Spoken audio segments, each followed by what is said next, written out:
2024 সালে এখন পর্যন্ত শতাধিক বিদেশি নাগরিকের মৃত্যুদণ্ড কার্যকর করেছে সৌদি আরব। রোববার 17 নভেম্বর বার্তা সংস্থা এএফপির বরাতে সংবাদ মাধ্যম মিডল ইস্ট আইয়ের প্রতিবেদন থেকে এ তথ্য জানা গেছে। গত শনিবার সৌদি প্রেস এজেন্সি জানায়, মাদক চোরাচালানের অভিযোগে দোষী সাব্যস্ত হওয়ায় একজন ইয়েমেনির মৃত্যুদণ্ড কার্যকর করা হয়েছে। এএফপির তথ্য অনুযায়ী এ নিয়ে 2024 সালে এখন পর্যন্ত 101 জন বিদেশির মৃত্যুদণ্ড কার্যকর করা হয়েছে, যা 2022 ও 23 সালের তুলনায় প্রায় 3 গুণ।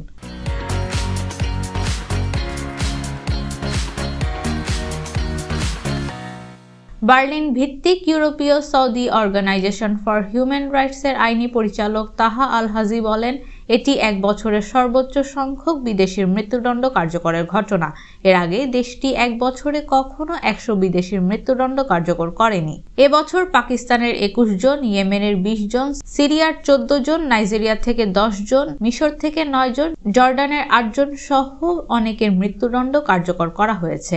এছাড়া মৃত্যুদণ্ড কার্যকরের তুলনায় সুদান, ভারত, আফগানিস্তানের 3 জন করে এবং শ্রীলঙ্কা, ইউরিত্রিয়া ও ফিলিপিনের 1 জন করেছিলেন।